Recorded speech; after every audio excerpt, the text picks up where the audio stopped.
Hello, folks, and welcome to The Farm, a podcast dedicated to culture, parapolitics, and high weirdness in all its many forms.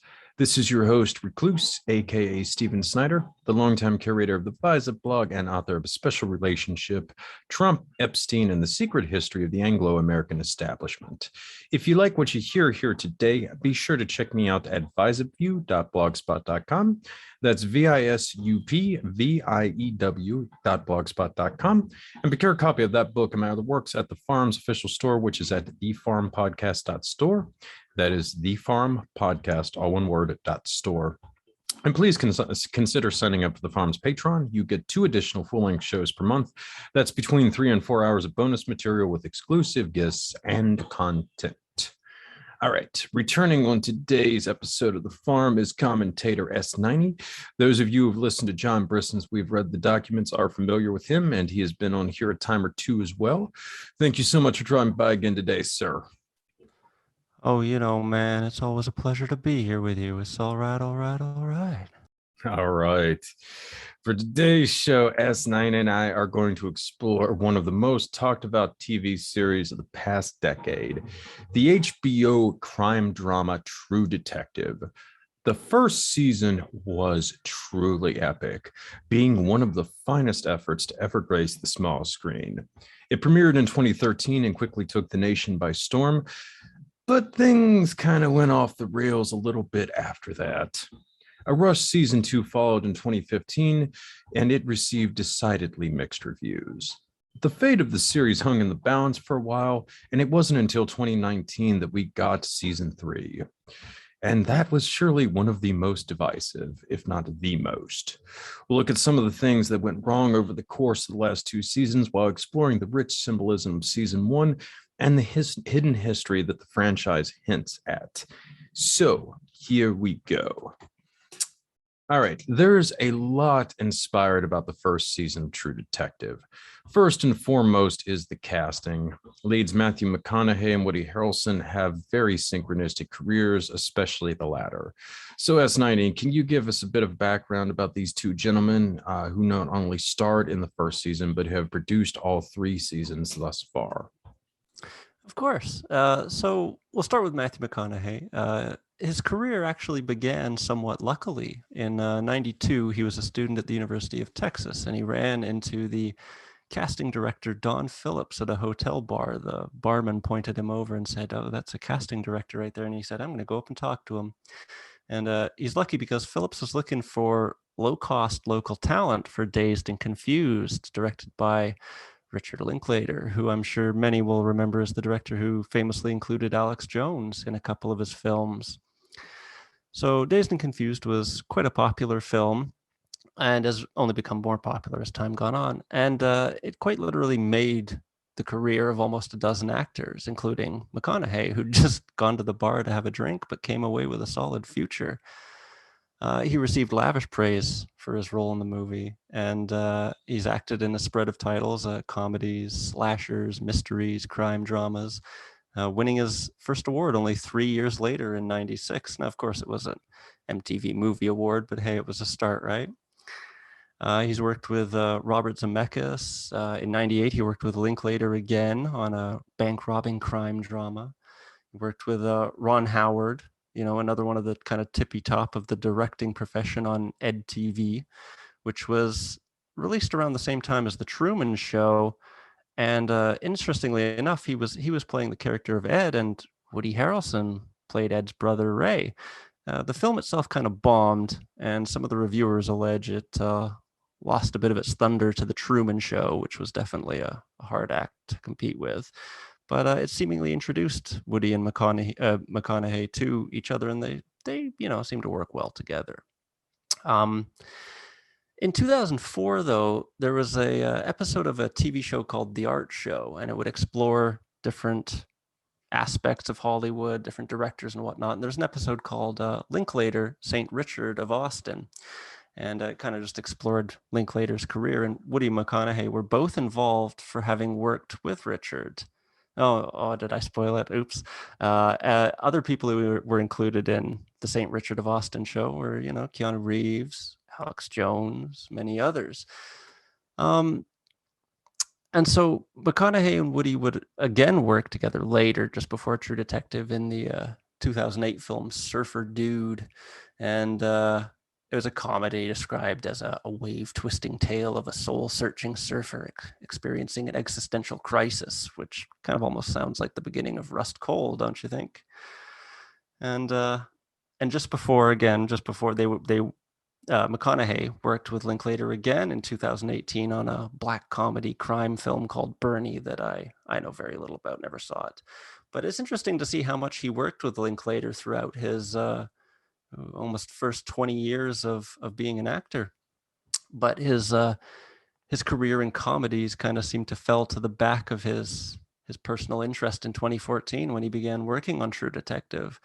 And since then, aside from a couple of appearances at award shows or footage used in documentaries, the two don't seem to have worked together again since then. So I don't know if maybe they had a falling out, or maybe, McConaughey just kind of outgrew his mentor. But there's an interesting little falling away that seems to have happened. Now for Woody, or Woodrow, he's also Texas born, just like McConaughey, 9 years older than him. But and despite being a Texas man, he attended a college in Indiana where he incidentally met Mike Pence. Yes, CNP Mike Pence. And he later commented in 2018, and I quote, "I knew Pence. Yeah, we were both very religious. I was at a Presbyterian college at the time, and I was there on a Presbyterian scholarship, and he was involved in church activities. I was actually considering being a minister, and then I just kind of went a different way. I actually quite liked him. I thought he was a good guy. He's, very religious, very committed. Seeing as how I'm not quite in that ballpark now, I don't know how we'd get along, because I think he's still quite religious, and and just a whole different brand of religious, that kind of fervor that you really just don't want." End quote. So you got to wonder if he knows a bit more about it than the average Joe. You have to say, right? Uh, Woody's career was essentially formed by the TV comedy Cheers, though before it he did act in a number of comedies and romantic comedies and sports movies, especially, I guess, because of his build. And in the 90s, he seems to transition into more action and crime drama oriented films.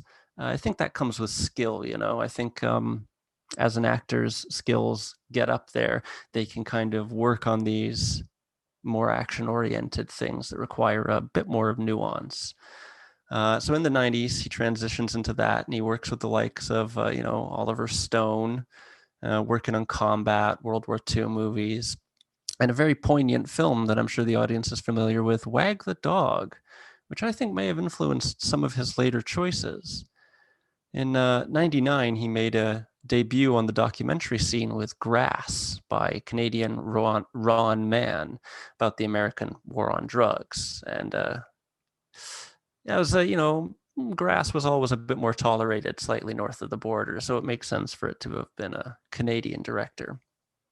He went on to work on with Mann again in 2003 on a film called Go Further, where environmental activists were traveling around in a biofueled bus on a tour called the Simple Organic Living Tour. So he'd already got into the documentary scene and seemed to like it so much, it became a kind of almost a side staple of his career. He also appeared in the 2004 St. Richard of Austin documentary with McConaughey, but his first film with Linklater didn't appear until 2006 with A Scanner Darkly. So I think that's probably because he was working on that project when the St. Richard of Austin episode was produced. And I also have to wonder if Woody ever met Alex Jones on the set of Scanner Darkly, because that was one of Linklater's films with Jones in it. Because he takes another decidedly interesting turn after that as well. Because after that, he does maybe a couple comedies, a couple sports films here and there, but his career is now encompassed with political and action flicks like No Country for Old Men, Nanking, The Messenger. And then he stars in the 2009, what do you call it? A fear piece, predictive programming? Well, I don't know, but he was in that 2012 movie where he essentially played the Alex Jones of the film, and he did a really good job. So that's kind of why I wonder if he might have met Alex Jones on the set of Scanner Darkly. The thing I remember him most for, though, is a documentary in 2011, which he hosted called Ethos. And it was encouraging people to engage in ethical consumerism. And the film itself uses interview segments from other films at length, including the Zeitgeist movies and The Corporation. So it seems that his transformation is well underway at this point. Other films like Hunger Games, which he must have been working on at the same time as True Detective, also seem to fall into the same pseudo-conspiratorial category. Obviously, in 2014, he was in True Detective, but after that, he seems to have essentially quit TV in favor of cinema until a couple of skit-style TV appearances in 2019, where he played Archie Bunker for Live in Front of a Studio Audience. And again, in 2019, he played Joe Biden for Saturday Night Live. One thing that's interesting to note, too, is he is slated to return to TV at some point in a show called The White House Plumbers, where he's going to play E. Howard Hunt. So, yeah. So there's definitely a lot of common threads between the two, and they've met a number of times prior to the show, both Texan born and raised, both frat boys in college, albeit for different ones. And while McConaughey's career is definitely the more lucky of the two, I found Woody's career more interesting, maybe due to personal conspiratorial bias. But yeah, that's essentially what I came up with. Oh, let me add a few extra points in here, sir. The Richard Linklater connection between the two gentlemen is most interesting. And as you had noted there, McConaughey arguably owes his career to Linklater's work, especially Dazed and Confused and his unforgettable performance there. If I remember correctly, Dazed and Confused was Linklater's second movie, following on the heels of his debut, which was called Slacker. That essentially followed a lot of Denzi's in the Generation X community around Austin at the time. It was, I suppose it was depicted as a work of fiction, but it was more or less kind of a thinly veiled documentary of the culture of the time. Now, the thing about Linklater is that he had come up with the term slacker from the Church of the Subgenius. We haven't talked about that a ton on the farm, but I'm sure a lot of you guys listening to this are aware that it's all a big part of the Discordian milieu. The Church of the Subgenius is arguably a Discordian heresy, if such a thing can even exist in the first place. But anyway, it's very closely tied to Discordianism. Robert Anton Wilson, Kerry Thornley, these guys were all bigwigs within the Church of the Subgenius and that type of thing. So there is that connection, which is very interesting in light of a lot of the things we've been discussing with some of the Q things and what have you of late. But yeah, so you have that tie. Later on, McConaughey would end up in one of the most enigmatic horror films ever made. The fourth installment, I believe, in the Texas Chainsaw Massacre. It's called A New Generation. He was also in this film, bizarrely, with Renee Zellweger, who also filmed it before she had become a celebrity, as did McConaughey. I'm assuming many of you listening to this have never seen it, and probably not without reason. Quite frankly, the film is rather awful. It's very difficult to watch, with the exception of McConaughey's insanely over-the-top performance, which is, if nothing else, entertaining. But what's really interesting about Texas Chainsaw Massacre: A New Generation is the storyline. In this installment in the series, the murderous cannibalistic family is depicted as part of a nation-spanning cult network that seems to have some kind of shadowy tie to the U.S. intelligence community. In fact, they are depicted as being controlled by a handler who always wears a black suit, and I believe is called Rothbard or something to that effect, kind of a play on Rothschild and Rockefeller, and who is, I believe, described as an agent of the Illuminati. There are vague references to cult compounds being all across the Southwest that effectively carry out acts of terrorism disguised as serial murder and that type of thing. Certainly, if you're familiar with, some of David McGowan's theories or some of the stuff with Maury and what have you, that it's all rather interesting, especially for a low-budget horror film from, I think, around 1994 or 1995.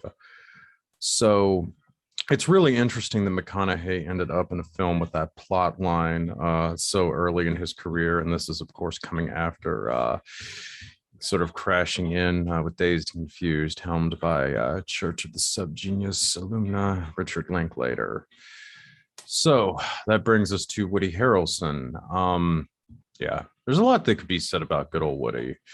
As I'm sure a lot of you guys are aware, his father was a guy who went by the name of Charles Harrelson.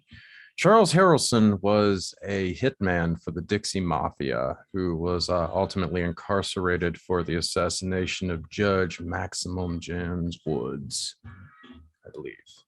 Don't hold me to that one, though, at least his name. He did, in fact, assassinate a judge. I am quite certain of that.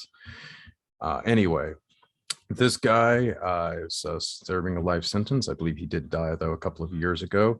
And he was also suspected of being one of the three tramps in the Kennedy assassination.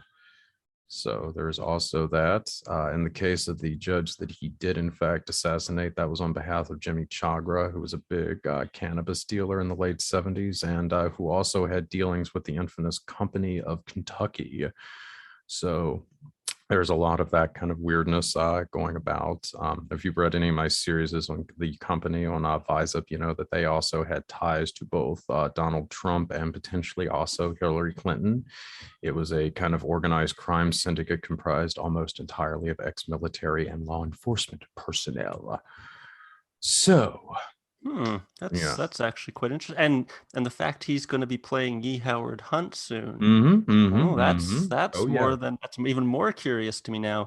And it's funny that you mentioned the Church of the Subgenius. I wanted to bring up something sort of related to one of our older shows too, the Jejune Institute. I only just recently found out that the voice actor who plays Commander 14 from the Jejune Institute is a fairly famous voice actor, Harry S. Robbins, and he's actually quite a high up in the Church of the Subgenius as well. I didn't know that at the time we did our first show on them. Oh yeah, so popping up everywhere. Yeah, no, there's a lot of hidden ones out there. Of course, they had members of Devo, I think, just all kinds of stuff, and then the whole concept of culture jamming, which has become so big now. Of course, the Subgenii were one of the first proponents of it on a large scale in the '80s underground. So yeah, I mean, it's interesting that Linklater came out of that whole school, and then of course, I mean, he's done so much to help popularize Philip K. Dick, of course, in later years as well. That's kind of in keeping with this.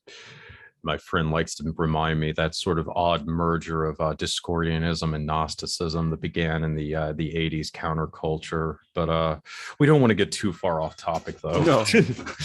But anyway, okay. So Woody Harrelson, all right. So Weird Dad, all that kind of stuff. He was in, of course, Natural Born Killers in 1994. One of my favorite movies. And I think that's significant on a couple of levels. On the one hand, of course, there's the Wayne Gale character in there played by Robert Downey Jr.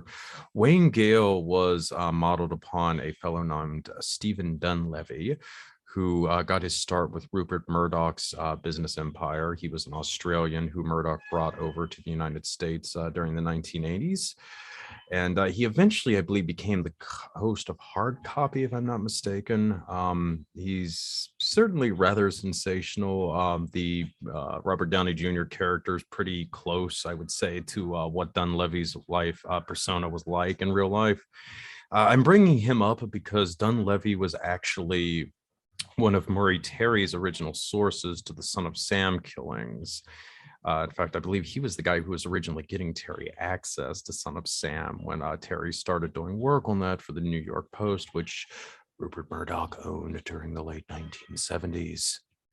So this is interesting in light of some of the stuff that we're going to bring up here later on when we get into True Detectives proper. So anyway, I just wanted to mention that in the event that Woody, if he was aware of some of this history, he might have heard of some of it when he was getting into what the basis was for the Wayne Gale character on Natural Born Killers. And of course, that also plays a little bit into some of these kooky theories about serial killers.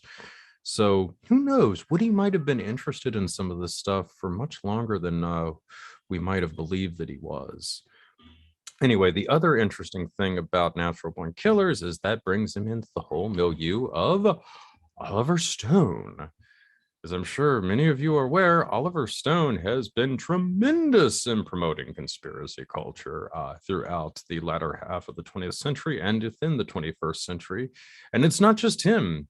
His son, Sean Stone, has done his part as well and is also potentially tied into that whole network with Foster Gamble and maybe even Thomas Schoenberger. So there is a lot of interesting connections with Oliver Stone, some of the people that he's been with over the course of his career and his son. And that also kind of ties into that whole, kooky new age network with Gaia TV and what have you.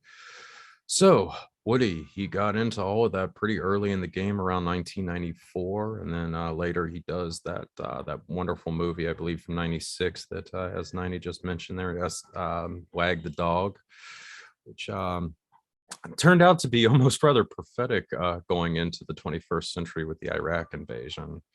So yeah, there's a lot of very interesting things about Woody Harrelson's background, his early film career, as there is with Matthew McConaughey. And then, of course, these guys both end up with their connections to Richard Linklater and then ultimately do this very strange first season of True Detective that is just loaded with symbolism. So I think there's probably a lot more with Woody Harrelson that I could ramble on about too, but I want to cut it short here so we can actually talk about True Detective at some point. Yeah, let's get on with it. That sounds good. All right. So S90, tell us about the psychosphere. This was a term True Detective reintroduced to the popular lexicon. It's very apt for the first season. What can you tell us about it? Yeah, the psychosphere. So the term can also be used noosphere, noosphere, and it's a philosophical or I suppose pseudoscientific theory coined somewhere around 1922 by Russian-Ukrainian Soviet biogeochemist, it's a mouthful, Vladimir Vernadansky, and the French philosopher and Jesuit priest Pierre Teilhard de Chardin. And at its base level, it's a seemingly fair and reasonable extension or evolution of the geosphere and the biosphere, almost implying that the evolution of the universe extends toward expanded complexity rather than the usual theories of entropy and decay. Now, oddly enough, the noosphere in our current time is sort of the intellectual descendant of a long-running Princeton experiment, 2 decades of research from the controversial Princeton Engineering Anomalies Research Lab, or PAIR. Roger D. Nelson heads the offshoot of that now called the Global Consciousness Project, which is being privately funded by IONS, or the Institute for the Noetic Sciences. And Roger's claims about the project seem to fall in line with other associated mystery theories like the Akashic Records or Cliff High's Webbot project, or perhaps most accurately, the Schumann resonance. It implies a kind of sub or super dimension, which wisdom or knowledge, possibly even emotion, flows in and out of. And so the psychosphere theory in the real world makes this slightly more ethereal, however, than the other examples, in that it's a weird combination of thoughts and emotions in with knowledge, clues essentially, and synchronicity out. Roger claims that he can detect, spike in global consciousness waves just before major events like 9/11 or the death of Princess Diana and stuff. And, Rust seems to experience and interpret this in the show. he seems to experience it both materially, like when the birds flock together, or he just happens to notice that other missing girl sign at the exact moment when it makes him think about it. And he seems to also interpret or experience it subjectively through his synesthesia, right? Where he sort of sees the world a different way. And he seems to kind of look at all as this as kind of a guiding hand, almost how many people would sort of view synchronicity as more than just a coincidence, right? And I can't say I'm personally opposed to this theory, and I may have my own thoughts on its source, but in the show, it acts extremely well to explain certain coincidences and directions, which only seem to heighten the quality of season one. And you said it was apt because, and I think it's fair to say that most people have had oddities in their lives that fit into this category. You know, you think of someone and then they call, or you have a gut feeling about something. And the psychosphere theory seems the most theologically neutral approach to this phenomenon. And so the way it factors into season one almost implies that Rust, he almost says as much in the first episode, that it seems like the universe abhors a vacuum and seeks to correct it, but not itself, but through interaction with intelligent beings, with intelligence. And so a lot of the time when it's seemingly interacting with Rust, it's bright and colorful, and it leads him to positive discoveries. And however, when you see the final scene with the perpetrator, you have the dark black hole spiral thing being superimposed over the skylight, seemingly almost like the evil counterpart to the brightened colors. And it says it gives it, I don't know, it looks as if the black hole is taking rather than giving.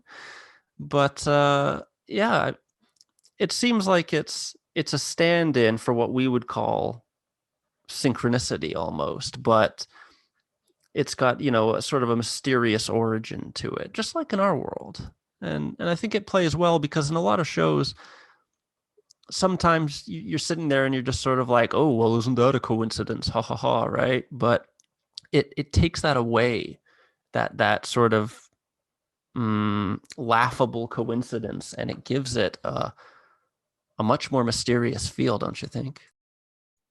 Oh, absolutely. And it's interesting too with Russ Cole's character. And I have to say, I mean, he's probably he definitely would be one of my all-time favorite characters ever depicted in a show. Just so fascinating on a lot of levels. But I mean, it's one of the things I really love about the character is he is, at least nominally, such a materialistic person in terms of his worldview and so forth. Very staunchly atheistic throughout the show. And yet, you know, as you're saying, I mean, he's almost a kind of shaman in the way that he understands how to interact with the psychosphere. And certainly one of the things that they really sort of emphasize throughout the course of the first season is that Rust has an almost uncanny ability to determine, you know, somebody is guilty or innocent. I mean, you see this constantly in interrogations. I mean, he's able to ascertain, you know, somebody was involved in a crime or not, often within a few minutes.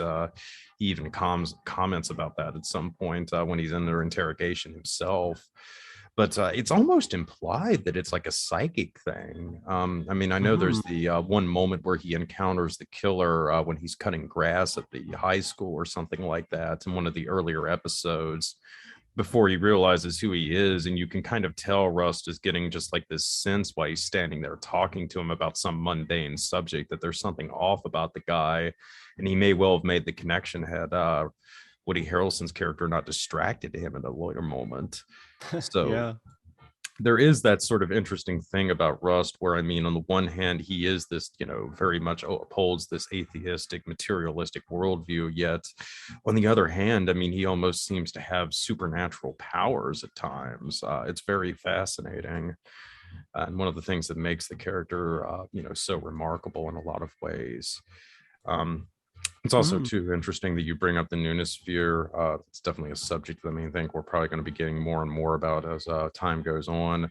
But it was really very much rooted in Russian cosmism, kind of Hmm. philosophical school that came out of the late 19th century, and really got a very strong toehold in a lot of the Soviet scientific community. Even though most of the Communist Party were never really that comfortable with it, the cosmetists were just so crucial to a lot of their scientific efforts that they could never really totally crack down on that ideology. And that was where a lot of their own explorations of telekinesis and what have you in the 20s and 30s was kind of coming from, was this cosmism movement. So Yeah. it's Yeah. interesting then kind of later that becomes the basis of essentially the Western new age movement through what Desjardins was proposing and his own kind of ends. And then of course you throw in all the spies and what have you. So And when it comes to the military, they can't really rule these things out unless they can prove them false, right? And mhm. that's why you've got Princeton studying it and the Institute for Noetic Ions Institute for Noetic Sciences. They can't really rule any of this out, and it would be a powerful force Well, for it was our real also, world. I mean, kind of going with the Russians and potentially also some of the stuff that the Nazis were doing with the Hindenburg. I'm probably butchering the pronunciation on that, but you know what I'm talking about. Their kind of black science occult think tank that Himmler had brought into being around 1935. But essentially in the studies of the phenomena of telekinesis, I mean, both the Russians and the Nazis appeared to have been taking like a twofold track, where on the one hand, they're doing like conventional psychic research, in terms of whether you could have thought transference or, telekinesis, where you could move objects with your mind or something. But then on the same hand, they're also looking at it from the perspective that this phenomenon is being driven by like electromagnetic radiation or something to that effect. So can you create technologies that can disrupt mental functions and, not just psychics, but, just human beings in general and their mental functions. So Yeah. that's kind of like ultimately where the basis of a lot of the what the Russians would think of as psychotronic weapons came from. And then of course later in the US it's almost the same thing, where you have the SRI remote viewing experiments, and then so many of those people also end up doing our own version of psychotronic weapons, non-lethal Yeah. weapons. So Yeah, the First Earth Battalion, and like John B. Alexander, who's a partner of Robert Bigelow at Skinwalker Ranch. mhm. It's funny because John B. Alexander is actually mentioned in the first line of Michael Aquino's Psyops to Mind War. So he's even deeper into the whole psychotronics and non-lethal weapons than Aquino, who gets most of the credit for its creation. The mind war hypothesis, essentially. Yeah. Alexander Dugin uses the mind war hypothesis quite a lot in his work, and Sean Stone has been photographed with Alexander Dugin before as well. And Dugin is heavily opposed to Russian cosmism, which you mentioned earlier. So there's a lot of this stuff interconnecting. We won't go too far off on Yeah, tangents, yeah, but but it's interesting how they all seem to fold together into one giant web. yeah, but the point I wanted to make, that was bringing this up with the noonosphere, is it's a concept that you don't hear a lot, at least by that term, in a lot of mainstream discussion, but it's very, very important in certain circles. I mean, within a lot of the hierarchy of the Russian scientific community for many years, it carried a lot of weight. And it's really the basis of a lot of the new age movement as well, the whole Gaian mind, or that kind of thing, global consciousness. I mean, all this stuff is based on the noonosphere concept. And this is really the ideology that drives people like Barbara Marx Hubbard. I mean, I know when what's Mm-hmm. her name, Marilyn Ferguson, was writing the Aquarian conspiracy, she did a survey asking people who their number one, who their most important influences were for their worldview, and Desjardins was number one with a bullet. So this Yeah. is this is the kind of ideology that drives these circles. So it's very interesting that it's kind of subtly alluded to very early in the first season of True Detective with the psychosphere thing.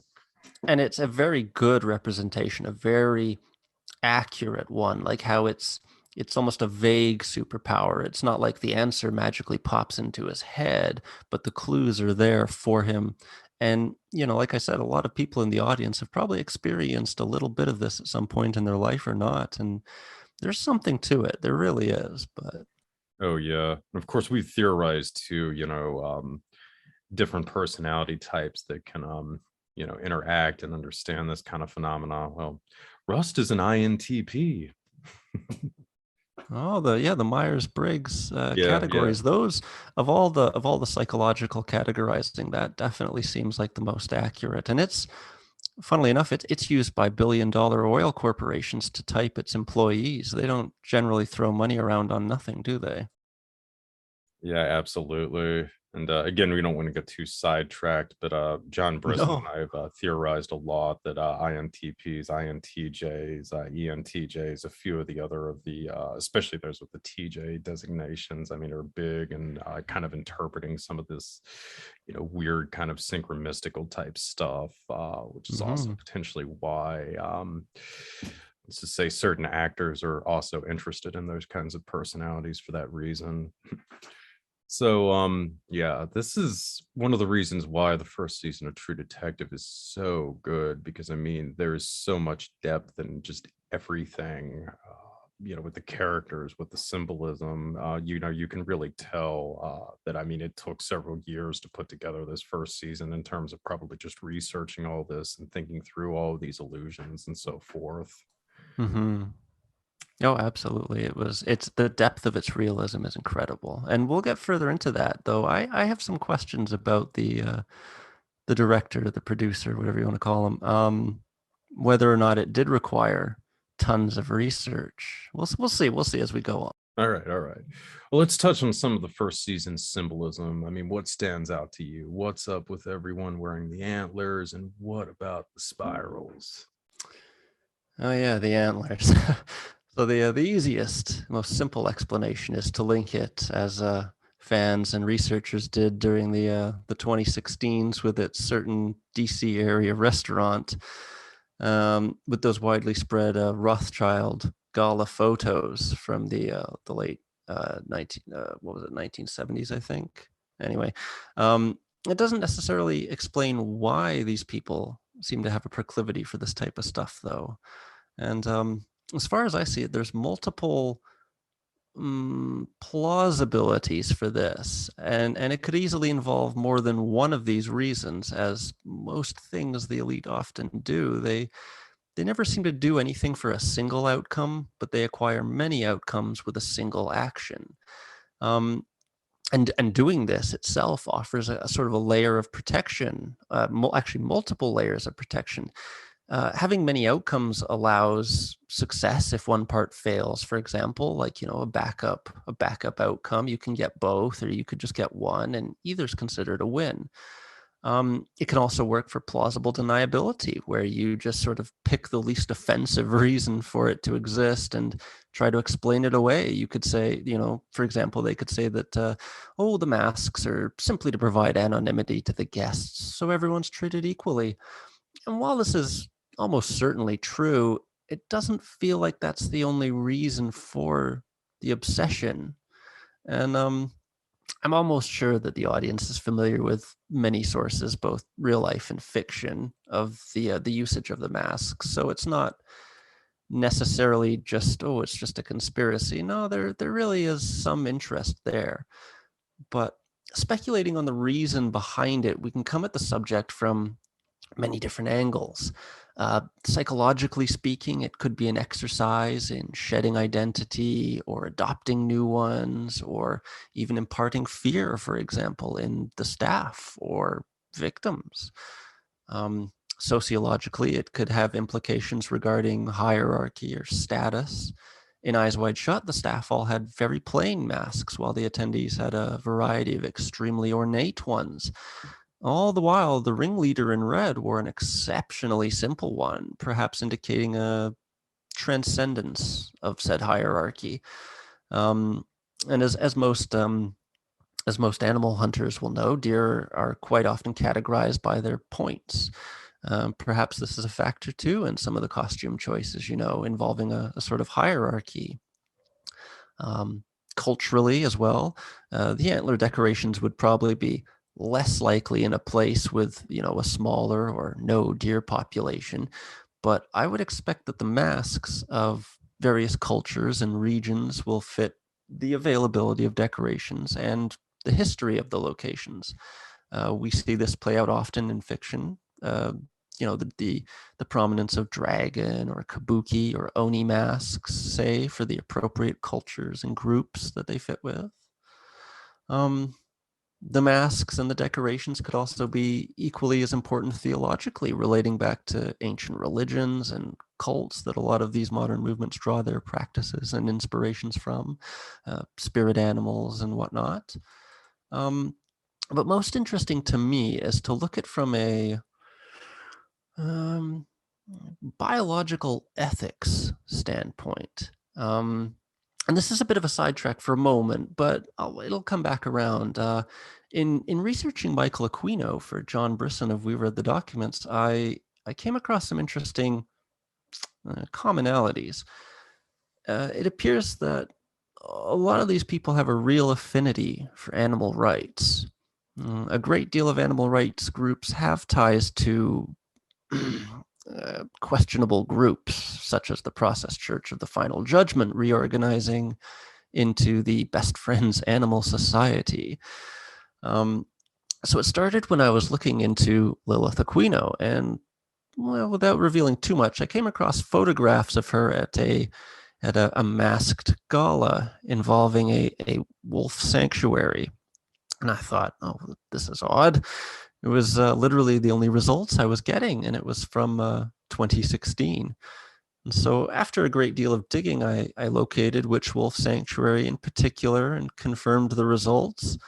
And a little bit later, in a strange coincidence, Jesse Spots sent me archive.org's copy of Aquino's old site for other reasons. And eventually, when I was browsing it, I saw the sanctuary's logo featured prominently on their site. So that was just another confirmation that this was of interest to them.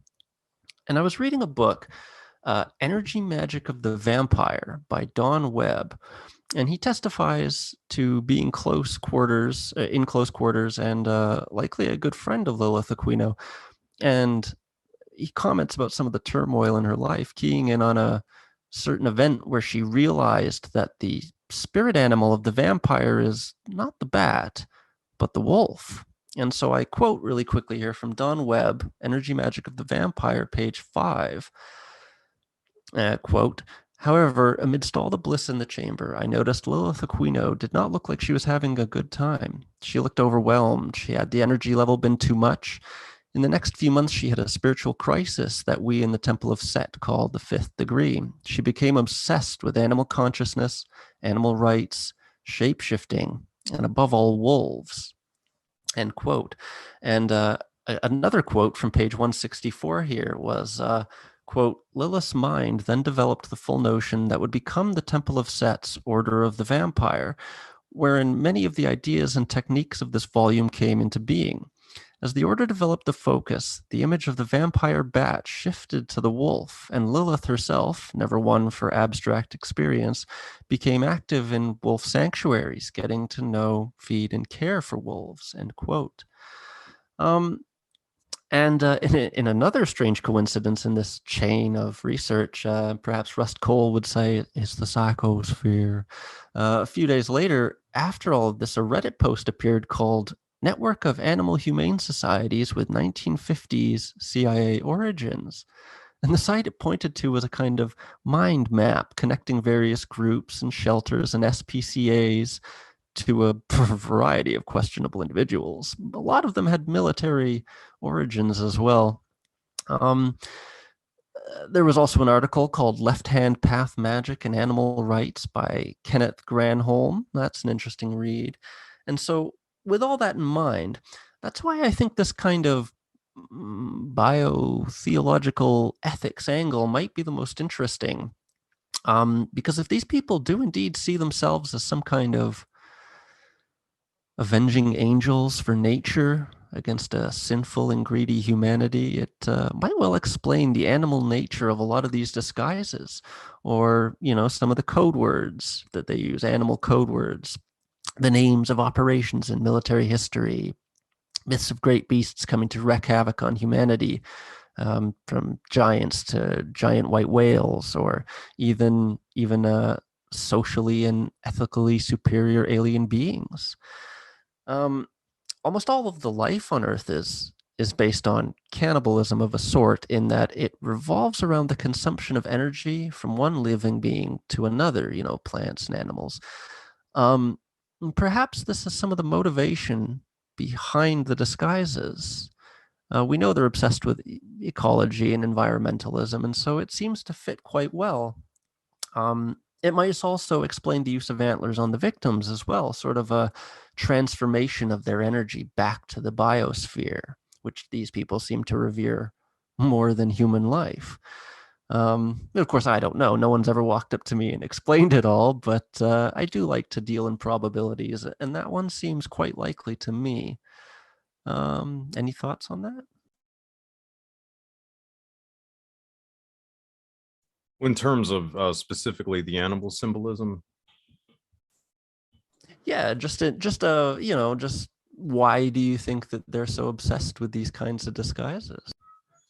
Well, I mean, I think there's different reasons. I mean, I also think in terms of, I mean, with the masks, I mean, specifically, I mean, I think a lot of that has to do with like rites of terror, going back to the really early days of the initiatory cults. I mean, a lot of times this stuff would be done in a cave, or some other sort of dark place. You get the participants in there, they put on these odd, animal-like masks. Frequently, some kind of entheogen is involved, LSD or something like that. And incidentally, I mean, several of the criminals involved in the enterprise also cook up LSD and methamphetamines as part of their day jobs. So there's that kind of component as well. But yeah, I mean, I think it's kind of that, and then also sort of the the whole kind of myth of the shapeshifter and a lot of that type of thing. Yeah, and that's what I was thinking, is that it's a combination of a lot of reasons. They have dual uses for everything they do, right? Everything has more than one outcome, it would seem. Yeah, I mean, I also, well, I mean, it's also too, you have to kind of go back. How can I put this? Like the perspective of like this notion that exists in the modern era, that like in ancient times there was this reverence for nature amongst like the pagan cults and so forth until the rise of Christianity. I mean, that's not really accurate. In point of fact, they were terrified of nature, and that was typically reflected in the gods, who usually were rather callous and ill-tempered. If you really go back and look through mythology, that was itself kind of reflective of the weather and the seasons and so forth, which could be quite vindictive if they chose to be.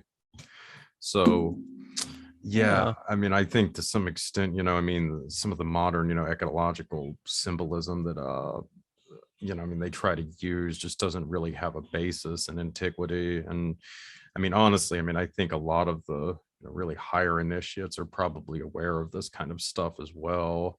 I mean, I kind of think ultimately a lot of, what you're sort of seeing from a mystical level in True Detective in the first season, at least, I mean, is, based on, astral magic or planetary magic or stellar magic, whatever you really want to call it. But I mean, this is something that, has a precedent going back to Sumeria or Babylon, though. I mean, obviously there is a debate as to how much, connection it would have had to, what's ultimately developed in Hermeticism during the Renaissance. The kind of basis of like the Simon Necronomicon is that this is sort of the pure tradition from Sumeria, this sort of, astral stellar magic.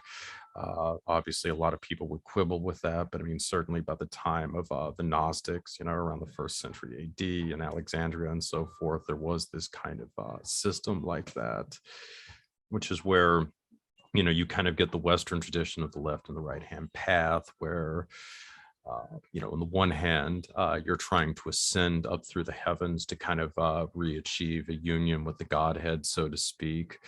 And then on the other hand, you're trying to do what I guess would now be referred to as drawing down the moon.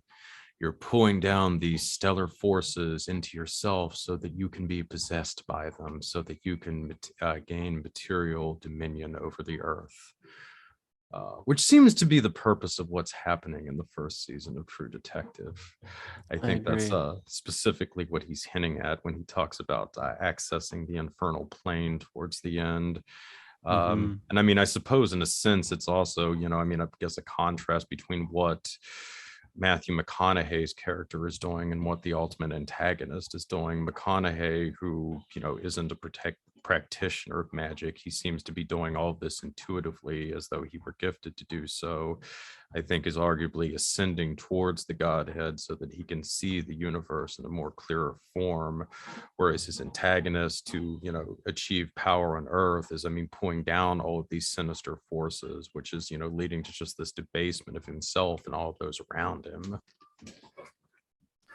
Yeah, and that plays into the spiral, which was the other piece of symbolism that you'd mentioned. And again, the obvious answer is that it relates to the FBI documents regarding the recognition signs with bad habits. But I think there's more to it than that.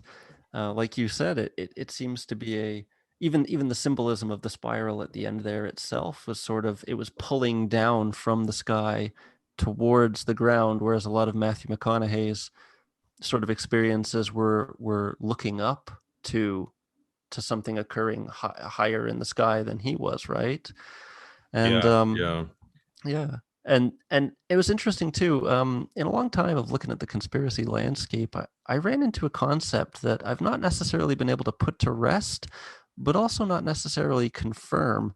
Um, Somewhere along the line years ago, I'd heard mention of something called the mystery clock, and as a representation of the spiral, and it immediately clicked with me with that old phrase, round and round it goes, where it stops nobody knows. And with the hypnotist spiral and all that, and I've never Yeah, been well, able to it's find. it's related to the demiurge as well. I mean, that's specifically, and I mean, some of the really high level rituals, what you're trying to draw down into yourself is the demiurgic force. And I mean, of course, that's the master of time, essentially. So that would make sense with the connection with the clock. And but as for the term itself, I've not been able to find anything on it. Searching for mystery clock just produces thousands of shopping results for watches with no numbers on the face. So it's a very difficult thing for me to put to rest, but it does seem to line up with the use of the spiral in this. And it seems to fit within the occult frameworks that these people celebrate. And of course, in True Detective season 1, Rust's famous line, "Time is like a flat circle," would fit neatly into this concept as well. Um, I, Oh, I, absolutely. And then, I mean, also, I mean, the references to Voodoo throughout it as well. I mean, of course, the central, the rituals really in Voodoo are centered around possession by the Loel, I think is how it's pronounced, LOA. I'm probably butchering that totally. I apologize. But that's sort of a characteristic of Afro-Caribbean magic, I think, that kind of came over from this region I'm talking about, North Africa, around mhm. Alexandria and so forth, going back to antiquity. So I mean, there is, it's not just this sort of Western, magical tradition that has this either. I mean, it's also present, and I mean, this same, rich tradition that came out of North Africa as well. So I think it's also sort of interesting that when you see this in True Detective, on the one hand, you're seeing, this sort of African heritage of it sort of, attached as well to this sort of European version as well with the ceremonial magic. It's very fascinating. And of course, what's his name? Michael Boutreau, I think.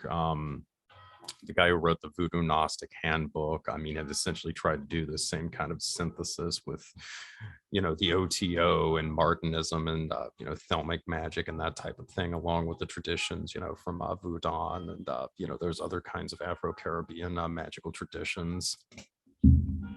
And in a lot of other things as well. If you look at the Processed Church's logo, it's a sort of off-centered Templar cross where the prongs seem to be forming almost a spiral. The black sun iconography and whatnot. The spiral seems to play a pretty prominent role in a lot of these a lot of these groups.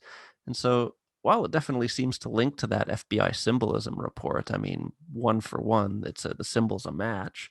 Um, I'm sure that with all things, just like with all the things elite, the origins of it are far deeper than we know. And you can chase the chain of the knowledge through time, like you said, from like New Orleans and the Caribbean back to Africa, just like we can trace a lot of these um, mystery beliefs back to ancient sources. So there's a lot more to it than just, oh, it's just a symbol they use to identify one another. We'll get into something a little more tangible now. Yeah, definitely. All right, so one of the really interesting aspects of True Detective's first season and little remarked upon is the significance of the charter school program known as Wellspring to the plotline. It's supported by the Tuttle family, a regional powerhouse with political connections. The Tuttles seem to be a stand-in for Christian dominionism and the Council for National Policy's educational agenda. So could you get into that a bit for us, S90? Yeah. So in the show, the Wellspring program's a defunct foundation that was subsidizing rural schools, almost certainly with a religious angle to the education, given what we see of Tuttle. And at the surface level, the foundation's operating on and targeted to low-income rural families who it perceives most likely as too poor to do anything about it, and perhaps too ignorant as well. And of course, it's targeting the vulnerable, which is the key.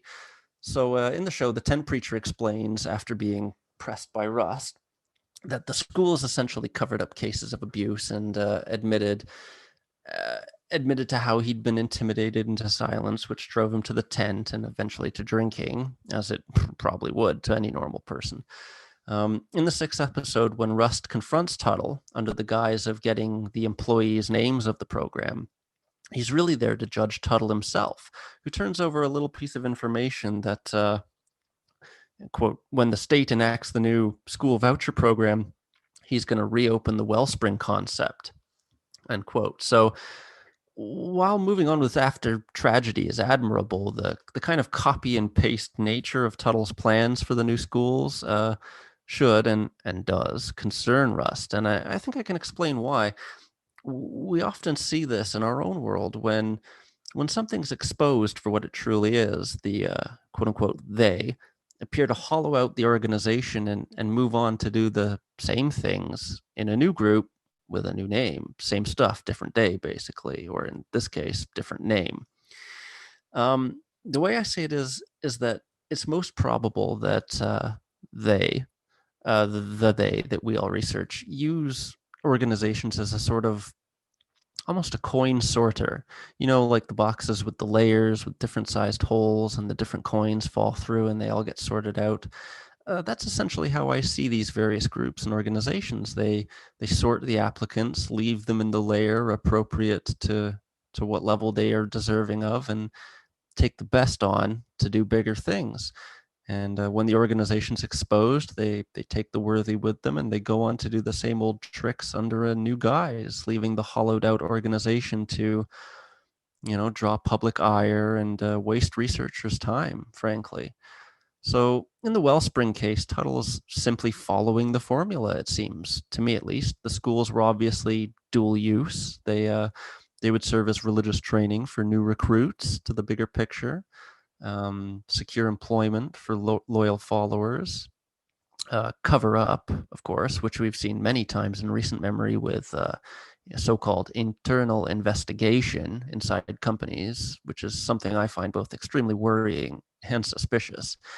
And of course, access to victims.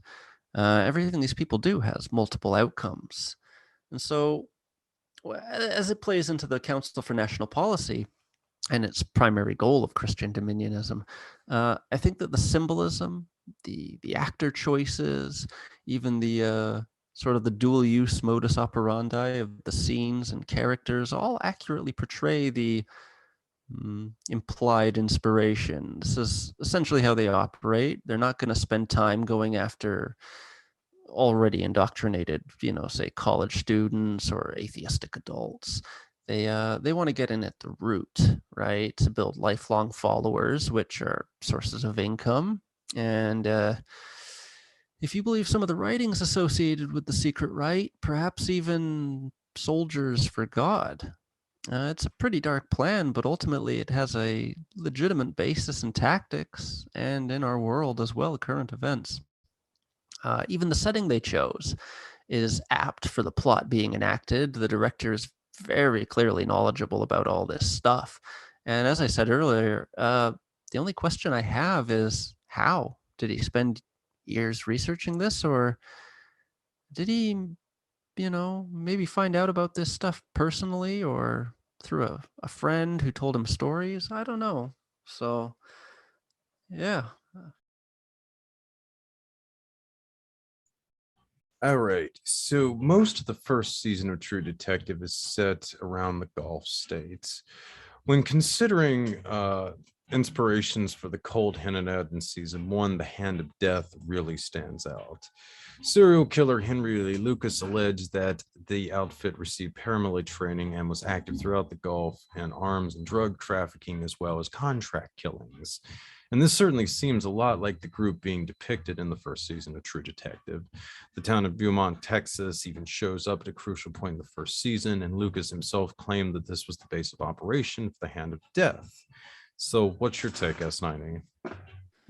Yeah, again, for such a small and missable detail to be so perfectly portrayed, you gotta stop and wonder about the show and its creators, right? Like you said, like, did they spend years researching this, or kind of as I'm leaning towards, maybe they know more details than, they don't need to do so much research for it. So, while the group in the show, the Iron Crusaders, they may seem like a one-off band of common outlaws. They clearly have deeper connections and skill sets than just the average drunk biker club.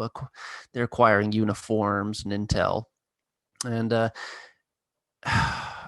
it honestly reminds me of a seemingly unrelated but deeply similar story I recently heard of an ancient Reddit mystery called the Lake City Quiet Pills. There's plenty of videos you can find on YouTube about the subject, with arguably the best being from the user barely sociable. And I honestly can't recommend that enough to the audience. It gives a really interesting look at some of the things in our real world that really beggar belief, and it's like something straight out of True Detective, honestly. So these paramilitary skills and connections, they have a lot of value, financial value, technical value. It only follows that there are people who are willing to sell them and people who are willing to buy them. But of course, the only people who want to use them are the ones who are going to be interested. So it's a buyer's market in that sense. It's really only logical that these criminal organizations, both fictional and real, would be looking for them. And so the Hand of Death is a fascinating story itself. Again, it's like something straight out of the show. You can't be sure if Henry Lee Lucas is telling the truth or not, but in the later details from other cases, it seems to begin to corroborate his story. For example, his confessions, he speaks about a ranch where he would take stolen cars and stolen people. And at the time, it appeared as if he was sort of making it up for special treatment in prison. However, a later case, the case of Mark Kilroy, some years later, had a ranch that matched up quite accurately with Henry's testimony. And Henry's confession about receiving training in the Florida Everglades was initially quite questionable until a later book called Company Man by the pseudonymous author Joe Maggio wrote. He wrote about his claims that he'd been hired as a mercenary or contract killer for the CIA, and that he was trained at an Everglades camp. He even talks about how it was a super secret camp operated by the CIA for off-the-books operatives who, according to Maggio, may have even taken care of police who uncovered it. So this whole situation's it's a very disturbing thought, and it seems to fit perfectly with the show. Another sort of relatively loose connection between the show and the real life is that the biker gang was quite willing to accept that Rust, then known as Crash, was an agent of the Mexican cartels who wanted to trade with the Iron Crusaders. And this again seems to line up fairly roughly with the Henry Lee Lucas story that he was conducting business in quotation marks, in the USA and transporting the goods to Mexico. So again, it's easy to miss some of these tiny details, but they're very poignant and seemingly real world accurate. So I find it somewhat concerning. Yeah, another component too that I'm going to be getting into a lot, a couple different formats here in the coming months is also the links that this has to sort of the underground milieu with fundamentalist Mormonism, and specifically, it's the LeBaron family. I think that really bears mentioning in regards to this. The LeBarons were, effectively a cult centered around a church. What was it? The Church of the Firstborn, and then later there was well, there have been many schisms from that one, but the most notorious of them was the Church of the Lamborn or some such shit. Oh dear. Anyway, they essentially had their whole cult compound, Colonia LeBaron, and a few other spots that were set up around Mexico. And, these guys, they essentially had deteriorated into a full-blown family civil war by the early 1970s. But there were a lot of strange things about this group. Okay, so they set up Colonia LeBaron in Mexico around the was it late 1940s. Doesn't really do much until the late 1950s when the cult really starts to get going. And at that point, they get a guy called Earl Jensen to move down there. And this place, it has no running water, it has no electricity. The nearest medical facility is like miles away. There's nothing there. Earl Jensen is from a prosperous Mormon family, upper middle class. He had just recently retired from the CIA. He had previously been an FBI agent. He apparently specialized in quote unquote skullduggery and electronic surveillance, and may have been the station chief at Tel Aviv at the time of his retirement from the CIA, no less. Anyway, he Oh goes dear. down to Colonia LeBaron. He hooks up with this cult. He eventually offers up his 13-year-old daughter to Ervil LeBaron as one of his plural wives. Yeah, that's not weird. And yeah, eventually Ervil breaks away from the Church of the Firstborn and really sets up a very effective criminal enterprise. Several of his potency, Heber LeBaron, I think, and a few of his brothers turned this into a really elite criminal enterprise. They had their own kind of ranch compound in Sonora, Mexico, and they were running a massive used car ring across Arizona and parts of Texas. They were in league with what was almost surely the Guadalajara cartel at the time. Which also brings up a lot of interesting connections, but I don't want to get too sidetracked.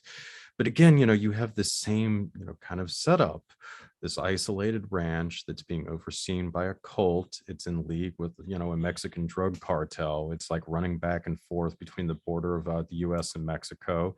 And another thing I will point out is Ervil LeBaron had ties to a lot of, right-wing groups in the United States. And he was also involved in arms trafficking. And it seems that that tradition is continued in the LeBaron family to this day, but we don't want to get too sidetracked. But Oh Ervil, I mean, man. he had ties to the Minutemen, the anti-communist outfit from the 1960s and 70s. He had ties to the Aryan Nation, to the Posse Comitatus, to the Ku Klux Klan. All of these kinds of outfits in the U.S. that was part of this arms trafficking thing that he and his family were involved in. And then also, incidentally, in Mexico itself, he had ties to a quote unquote Marxist Leninist group, the 30th of September movement, and the Huh. freaking PRI, which is essentially run Mexico as a de facto one party state for about a century now. So yeah, his whole background screams out, some kind of, Mexican version of Condor slash Gladio, where he's, essentially helping to stabilize the country so that they can have pretext to crack down on it with, private militias like the White Brigade, while also there's this just weird cult stuff, ties to drug cartels. So, I mean, this whole kind of thing is going on right there, and it kind of jives with the stuff that Henry Lee Lucas was hinting at, and which David McGowan later built upon, in which incidentally kind of shows up at various points in True Detective. In the case of Louisiana and that whole area, I mean, the Minutemen, were using that as a training ground with a lot of anti-Castro Cubans during the 1960s. I mean, there was a whole racket of arms trafficking going on that was involved with Texas and so forth. So, I mean, this is like that whole milieu that Orville LeBaron was a part of that I was getting into before. I mean, this was, a real thing. The anti-Castro Cubans, they were doing paramilitary training with CIA officers in the same areas of the Everglades that Henry Lee Lucas later said that the Hand of Death was using as a training ground about a decade later. So, I mean, this is why the stuff with, the Hand of Death cult, I mean, it just sounds ridiculous superficially until you start looking at some of this weird stuff that was going on around the Gulf states in northern Mexico. I mean, really, it's probably still going on to this day, but I mean, certainly back in the 60s, 70s, and 80s, you can really see where a lot of the inspiration for the first season of True Detective came from. Yeah, and it's like I said, it's a very small section of the show, but it is so jam packed with clues essentially, or parallels. It's pretty crazy. It really is. Like, there's so much more to this TV show than just, oh, it's entertaining and it's about the good guys catching the bad guy. It's so much deeper than that. All right, so how about the Tuttle family cult? What do you see as the inspiration behind this thing? All right, so personally, I think it represents more of the local level of this kind of stuff. It's interfamily in more ways than one. Ugh. But occasionally they would probably invite local guests, maybe entertain some from another region. But it seems to me like a personal thing. Like, it's that family's personal interpretation of the religion and the ceremony that all these people kind of share worldwide. If you look at something like Eyes Wide Shut, that meeting would have been a far more international one, much larger, fancier, bigger house, more codes and rules, pre-planned performance, all that stuff. But the cult we see in season 1 really does feel like a scaled down and personalized version of the same thing. And perhaps this is kind of similar to reality. Obviously the richest and most famous people in the world don't get together every single Friday, but when they do, it's a big affair. Religion doesn't necessarily occur only at said big meetings, though. It's a constant thing in a person's life, for better or worse. And as such, they would all likely have personal spaces, customized personal spaces dedicated to their beliefs. And I think that's what we're seeing here. You can see it too in the meth chef Ledoux, how he emulated the beliefs that he had seen as one of the very few people in the show who knew that the rituals were going on, and he knew about the secret group. You can see he's got a couple of the similar decorations around his meth shed, and you can see how it becomes sort of diluted, but the outline remains the same as it travels down the network to the bottommost layers, the kind of the useful idiots and the workers. And certain dilution is, and this dilution is what we're seeing with the Tuttle cult versus what exists at the top, which would be the most original and high quality performance, right? It's like I said, it's a dilution of the common religion that these people all share, and they just kind of customize it for their own personal interests and the region they live in.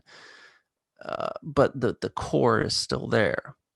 And so, as for the inspiration behind the characters themselves, the whole inbred Southern family trope feels slightly ridiculous these days, but it kind of does fit if maybe you consider that the maintenance of the bloodline maybe is more important than social acceptability.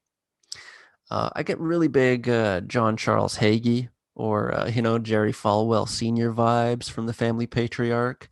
And of course, the operation of the schools that we mentioned earlier seems to fall quite in line with longstanding operations of the Council for National Policy and its affiliated group. So realistically, the inspiration for the cult, I think, is reality. Again, I think he's making a caricature of many people and many things into one very dense and concentrated little, couple minutes of a show. And I mean, again, there is also sort of an interesting parallel again, with the mainline Mormon Church, the LDS, and then the fundamentalist sects as well. I mean, certainly with the fundamentalist sects, there is a lot of inbreeding. There's really no polite way of saying it. If you question that, I would recommend watching any of the seasons of Escaping Polygamy. That's laid out pretty concretely. Or just, one of the more notorious instances with the Kingston family, where, gosh, the one uncle ended up marrying his like 16-year-old niece, and then when she tried to flee him, her father, almost beat her to death. It was like the first time the family had really gained a lot of exposure. But anyway, you have this sort of thing, and this was certainly true of the LeBarons. There was a lot of, they basically were inbred white trash in the early days. That would be a characterization not totally inaccurate, the early years. But they got their start in Colonia Juarez, which was just a little north of what became Colonia LeBaron, and they were there amongst families like the Romneys, who eventually spawned a presidential candidate.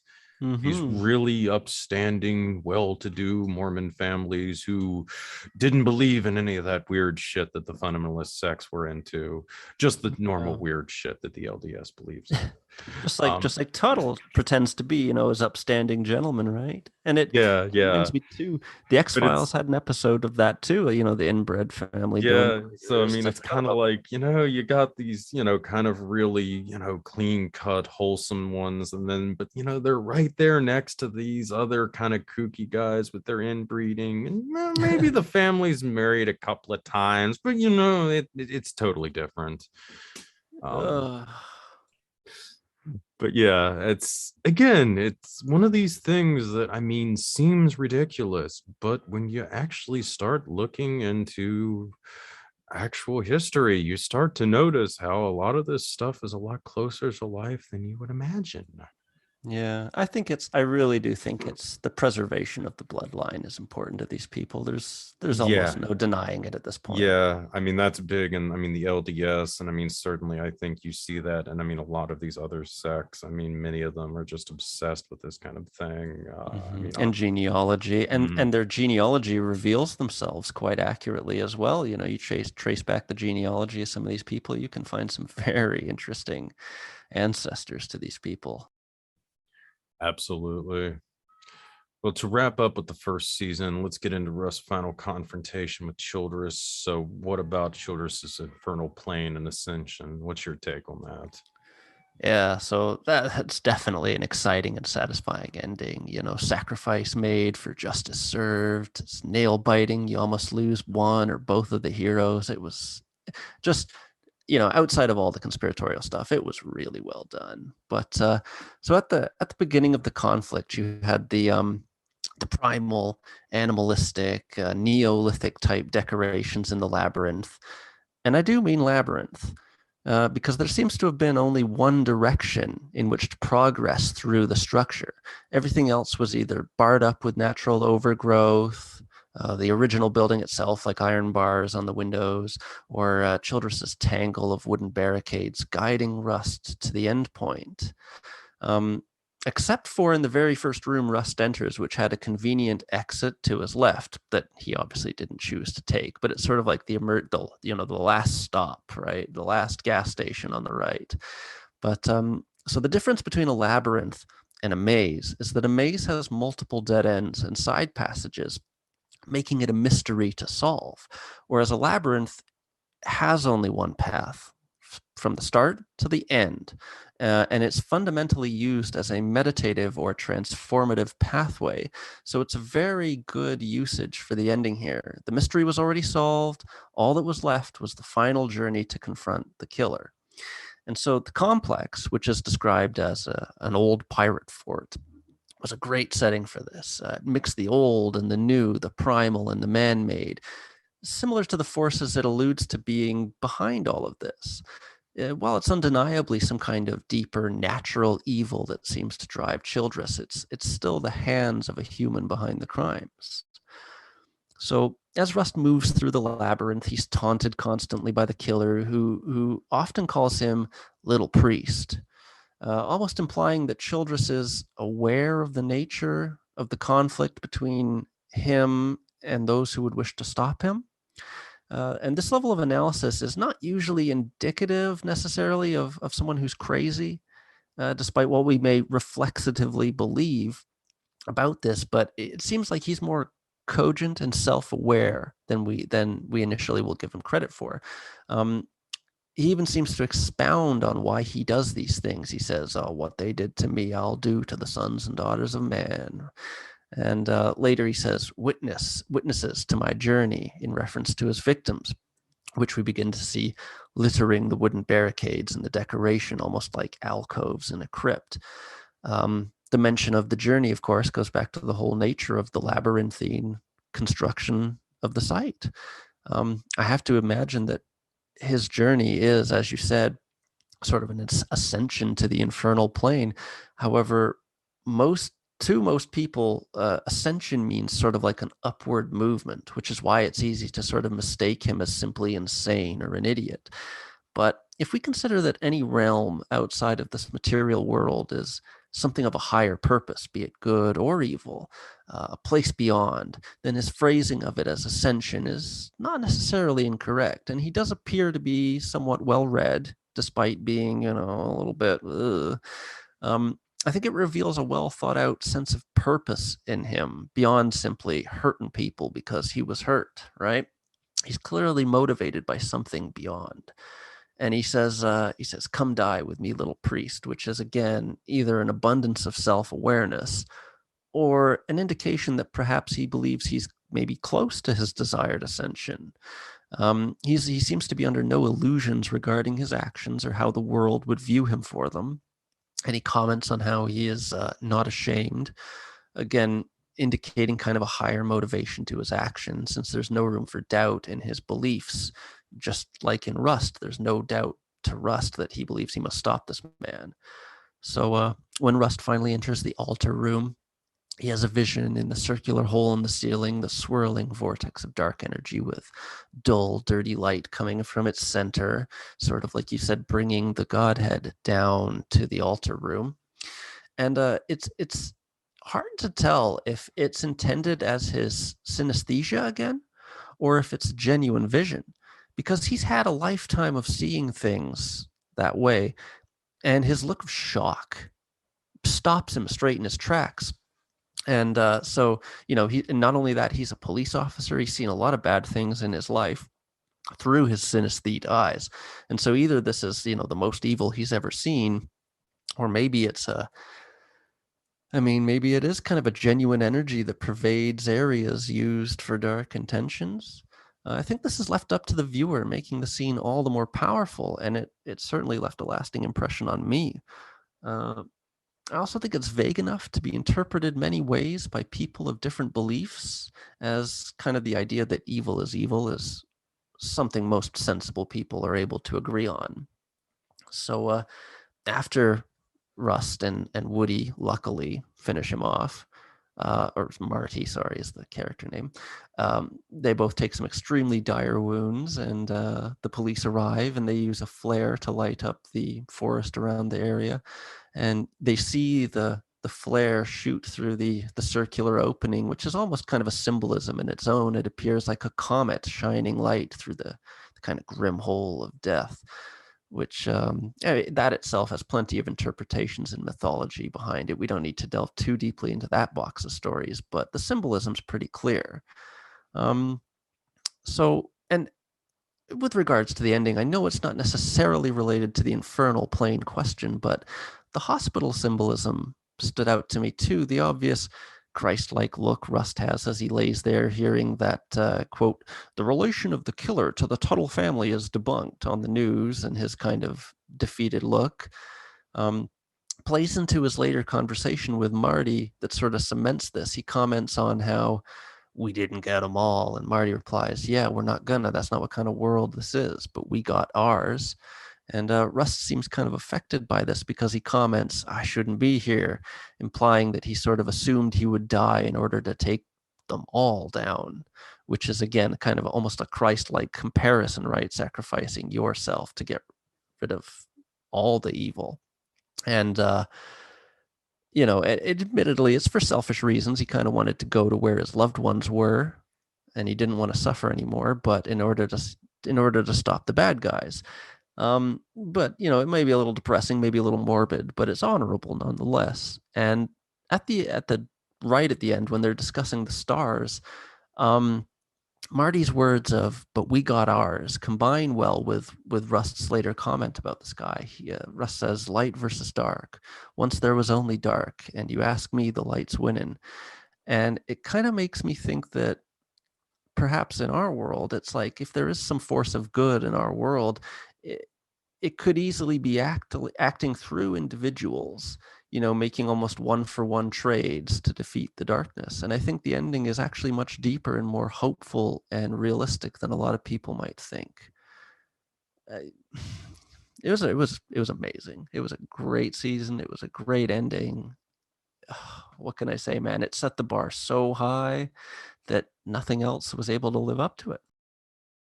Yeah, absolutely. In hindsight, it would have almost been unfair to expect them to try to, hit everything like they did on the first season. It was just such a grand slam on so many levels. So let's move on to season 2 then. While the first and third season received ample praise, season 2 has been much derided by fans and critics alike. And in a lot of ways, it is quite different than the other 2 seasons. While the other ones tend to revolve around a small number of characters, season 2 is more of an ensemble piece with a large cast. The location is also in stark contrast to the other 2 seasons as well. So can you get into a bit of that for us, S90? Sure. It seems to me that the connecting feature between the first and second season has to be that term that they both use, the sprawl. And so despite the change in venue, it's a nod to this fact that these kind of high-level crimes occur everywhere. And for so-called Hollywood to bring the series of stories to its own state it almost looks like a kind of personal admission, kind of.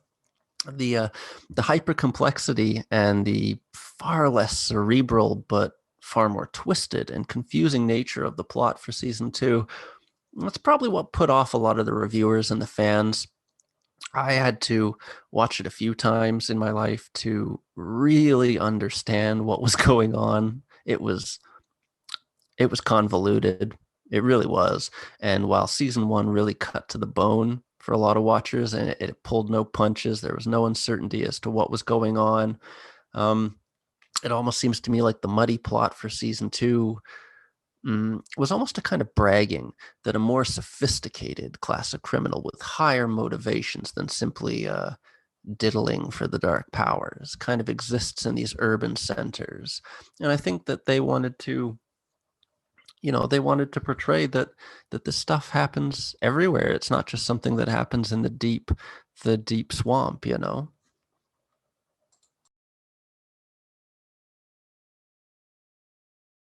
Yeah, it's almost like you have like these interlocking fiefdoms, I think, like throughout the second season, and the different sectors of just Southern California, and like you kind of see how they kind of compete and vie with each other for power, sort of. It's almost a really kind of Game of Thrones type setup there. Yeah. I would say, in a sense, you're maybe a little closer to the center of power in season 2 than you were in the first season, where you're typically focusing more on kind of, I think, the lower levels of this structure, whereas with the second season, I think you're definitely getting a little closer to the heart of it all.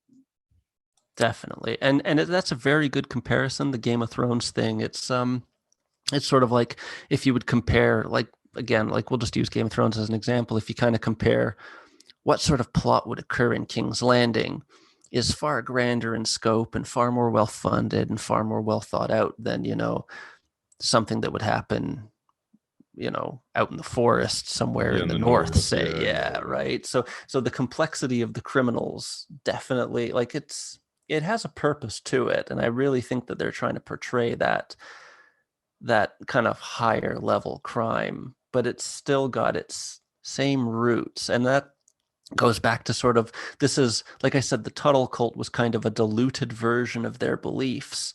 You see a step up, a less diluted version of their beliefs in this, with the parties thrown by the city manager and the company executives.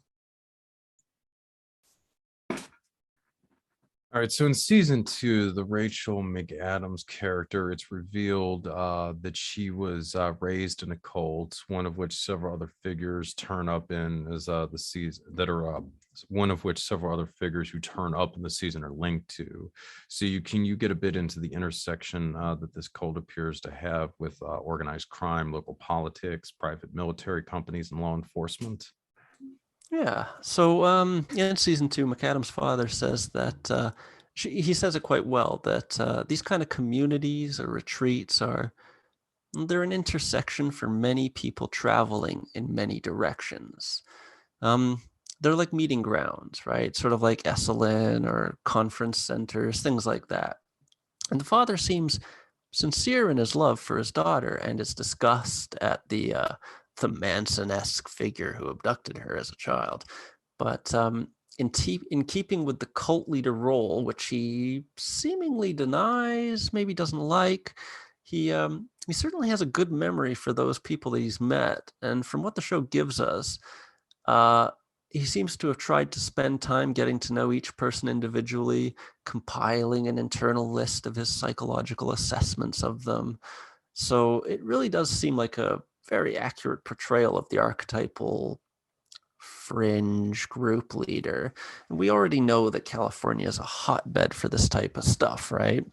And like you said, some of the characters who show up, like you said, local politics, organized crime, law enforcement, they all seem to end up at these places. I'm talking real life. Like, a lot of these people have gone to these things. Like, I don't understand how this type of stuff passes around their circles so well. I mean, there must be some use to this. Is it just networking? Having not been involved, I can't say what is it that these people derive from all this stuff. I don't know, but it's definitely something they all seem to do and enjoy. I personally don't get it, but that's probably why I never get, I would never get invited to these things. So yeah, I mean, he gives us very little on the cult in the show. There's very few scenes of it, but what little he does give us, again, is quite poignant, quite accurate.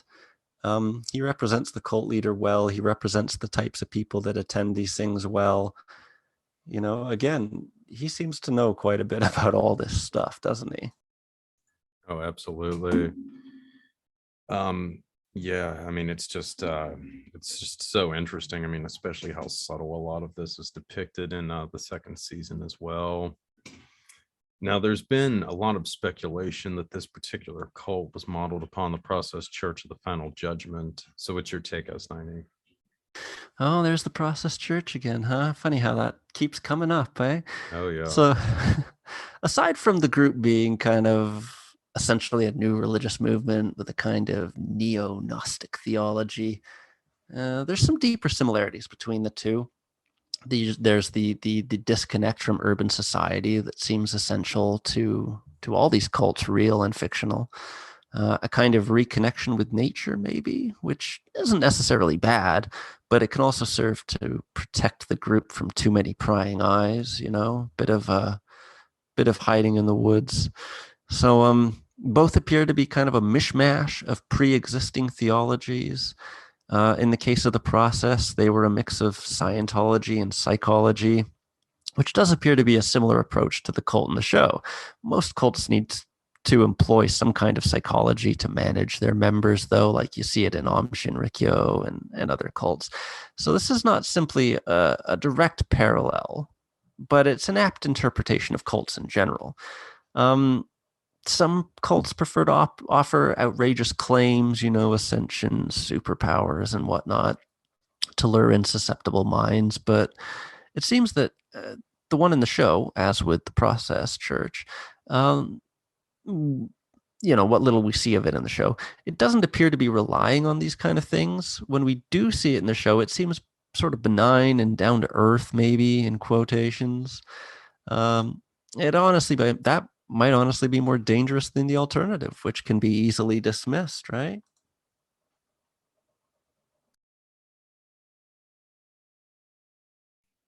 Yeah, I mean, it's interesting too how you kind of see the kind of how, I mean, it's cleaned up as well. I mean, you obviously see the flashbacks, I mean, from kind of the days when they were at the commune and what have you, into the kind of modern incarnation of it, where I mean, it's Mm-hmm. this much sleeker, much more professional version. Yeah, a Again, little less dirty hippie and a little bit more modern. yeah. I mean, which does kind of jive. I mean, with again how a lot of these figures, I mean, easily integrated themselves into corporate America in the late 70s, early 80s as the Reagan years kind of got going. Yeah. Um, By what's interesting, inviting the oh, what's sorry, I was interesting just too, you had kind of mentioned networking earlier. I mean, I just remembered that again, that was kind of a concept that had come out of the new age circles. I mean, I think specifically it was oh gosh, what's his name, Area Einhorn, the unicorn, I believe, who was credited with really sort of originating that whole concept. So yeah, and there was a guy, Schwartzman, I think, Stephen Schwartzman, I think, who was listed in oh, what's the guy's name who wrote about the finders? Um, Tate. Oh, I can't remember now. It was one of the guys who was inside the finders, and he wrote a book about it. John Brisson sent it to me, and he mentioned they visited a guy called Schwartzman who operated something called the Tarrytown Conference Center. And in researching him, I noticed a lot of he was basically the guy who pioneered the idea of the conference center. He ran a hotel where IBM and AT&T would meet up, and they said, "Hey, can we get a bigger venue for our meetings, please?" And he bought the old oh, come on, the name's escaping me. The mansion in Tarrytown, New York, from the oh goodness, Tarrytown Estate, from Biddle, the Biddle Estate. I can't remember now. It's been a long time since I did that research for John, but he modeled it after essentially Esalen and a lot of these other organizations as well. So they kind of took it to the next level with that, and took the idea of the networking aspect of the retreat to a whole new level. And they've been, like you said, modernizing basically. Mary Duke Biddle. That was he bought the estate of Mary Duke Biddle in, I think, 63, and converted it into the world's first conference center for executives. So there's like you said, the networking is the key. I think that's what they get out of this more than anything. And of course, the cult leader gets something out of it by memorizing all the names of everyone who went, right? oh yeah, and also getting potential blackmail material on them as well.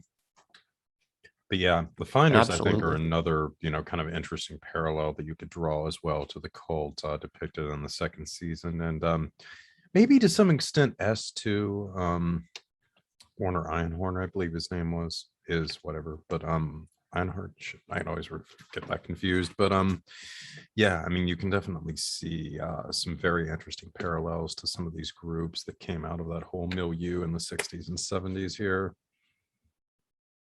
All right. Definitely, it's a great archetypal representation, just like everything this show seems to have been doing all along.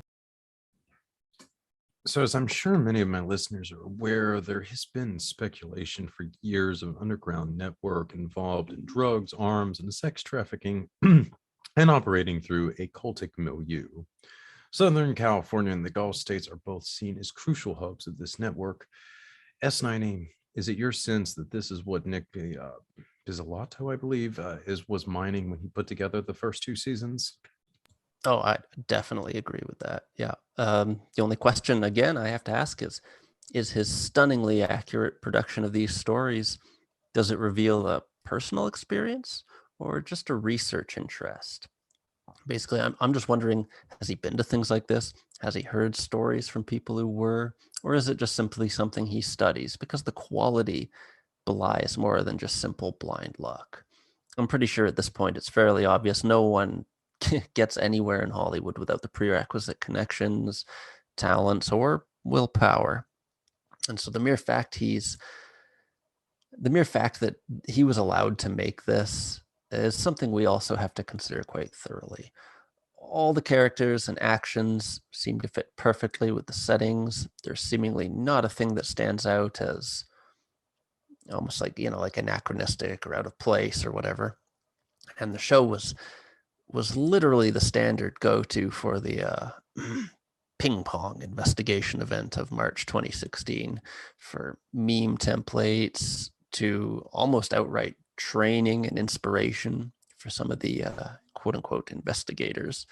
And the timing essentially couldn't have been any better. So it's all quite curious to me. Yeah, especially with HBO as well, which has certainly aired us a lot of provocative shows over the years, to put it mildly. Another interesting thing too is that the first 2 seasons came out during the Obama years, whereas season 3 came out during the Trump years. Mm-hmm.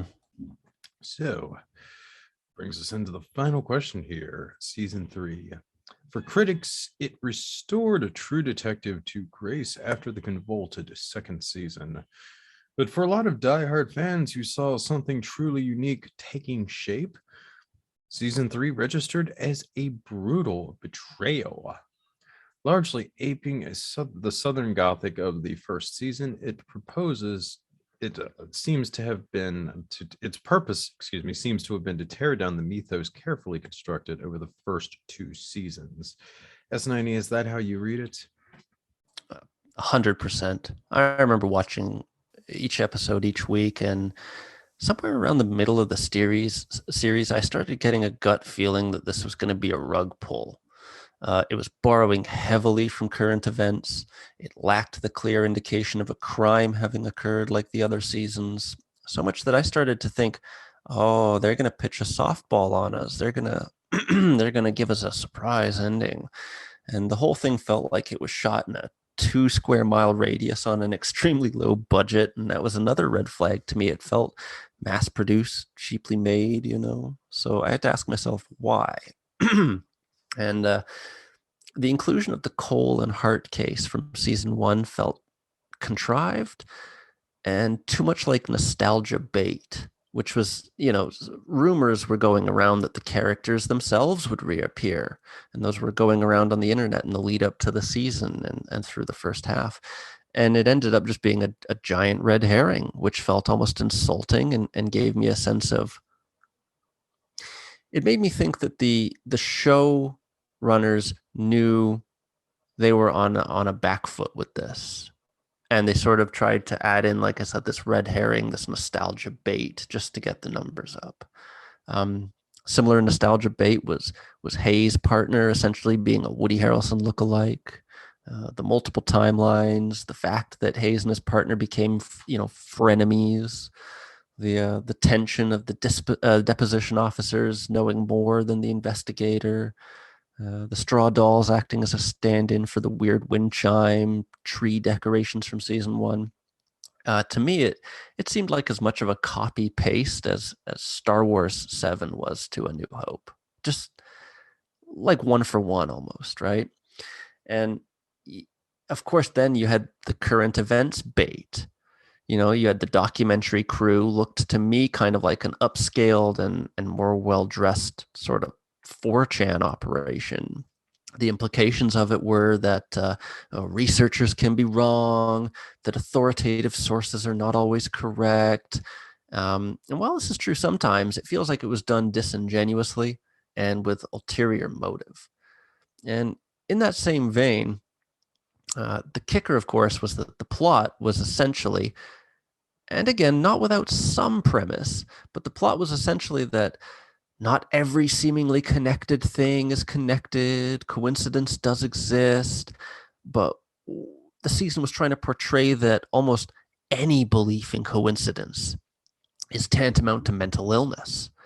The problem being, similar to, say, Mr. Robot, we were dealing with an unreliable narrator the whole time, which gave the entire show a less engaging experience, led to an overabundance of theories and speculation that almost cheapened the experience as well. And one thing I've always noticed is that fans always come up with better storylines than the actual creators. Like, look at Mr. Robot, look at Game of Thrones, look at so many more. And when this happens, it always leaves me personally with a very disappointed feeling when the real ending comes along. It never lives up to the fan hype. Season 3 took the essential malice that made season 1 and 2 and most crime dramas and turned it into some almost twisted expression of love. It almost felt as if they were trying to legitimize all of this to the audience, cut the kidnapper some slack, that kind of thing, right? It sort of tried to make you feel sympathy for the abductor and the people who were covering it up, from the one-eyed man Junius to the nuns to just all of them. I mean, these people broke the law. You think Rust or Velcoro or any of the other protagonists from the previous seasons would have been okay with any of this? It was such a departure from the previous seasons that it was fishy, for lack of a better phrase.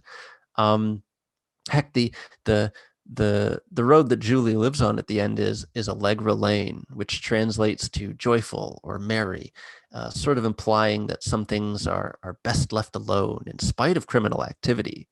And the show makes Hayes forget why he's there.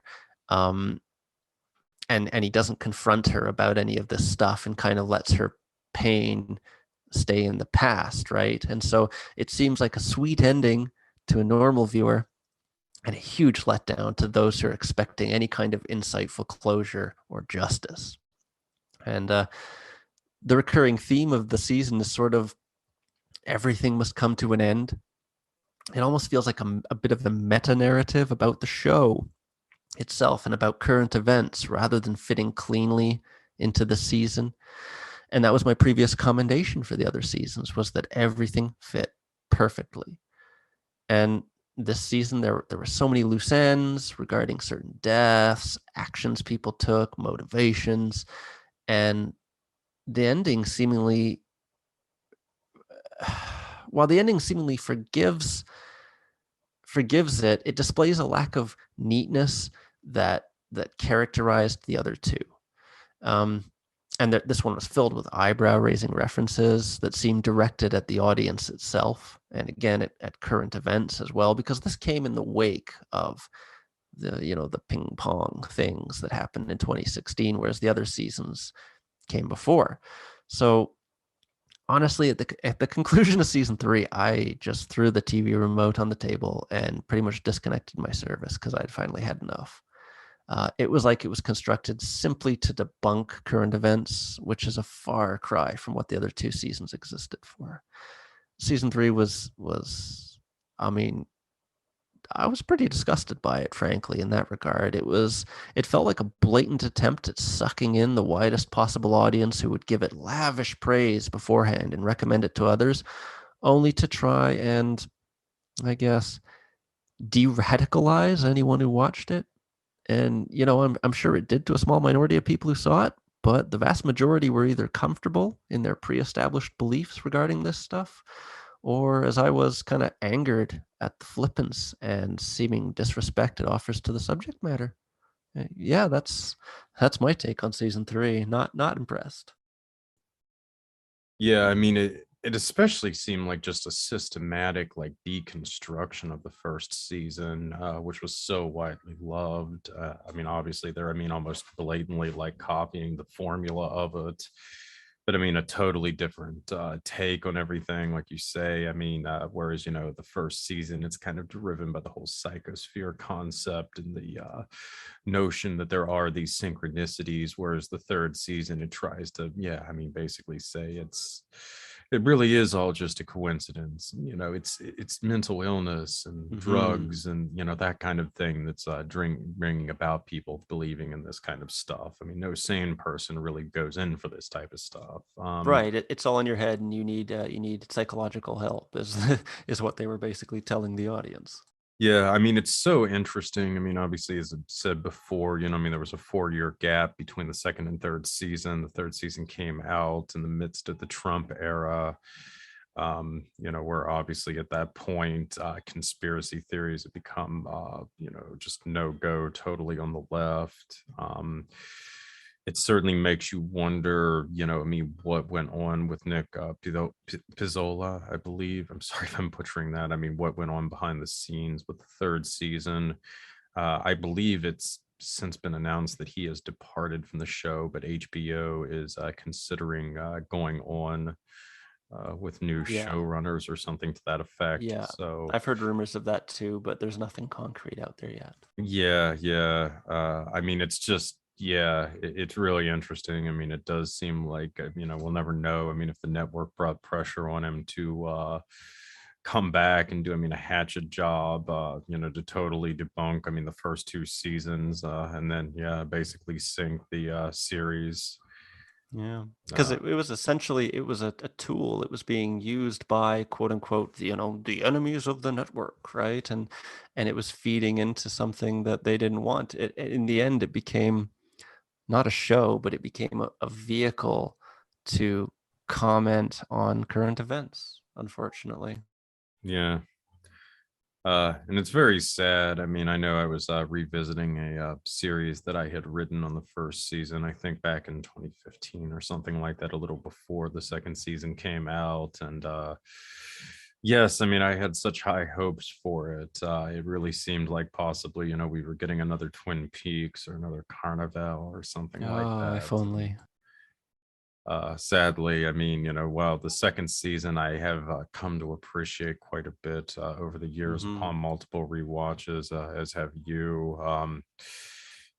The third season just, I think really sank any possibility that True Detective would ever quite achieve the status of some of these other shows, save for the first season. Yeah, yeah. It's very unfortunate because that first season is one of the finest in TV history, I would certainly argue. I agree. Yeah, it's one of my favorite pieces of television ever. And I looked at Nick Pizzolatto's um, career after it, and it's been pretty empty. So I don't know. I think they were kind of like they might have told him, come in, fix your mistake, and you'll never work here again. Almost. Yeah, like I said, it's definitely interesting. I mean, he did kind of go from Wonder Boy to almost kind of this weird kook or something like that in a pretty quick time span there. Yeah. Like I said, it's certainly interesting, and we'll probably never know how much the politics and what have you played into that. But it was a heartbreaking turn of events for True Detective, no doubt, and for a Yeah. show that really could have been something special. Yeah, it was a good ride while it lasted, and it taught us a lot. We were able to do a show on it and sort of give it a little bit of the justice it deserves. I'm sure there's a lot more stuff in it that we didn't even notice yet, and we may one day, who knows? But it's clear that it's not just a good TV show. There is a lot more to it than just that. And so, I give it kudos. I'll always respect that show. And hopefully these people continue to sort of put the truth out there, even if it is sort of in a veiled format, even if they're doing it to rub it in our face even. uh every little bit helps. Try to unravel the bigger picture. Yeah, absolutely. Well, on that note, I believe we shall wrap up for now. As always, thank you guys for listening and your support, and good night and good luck to you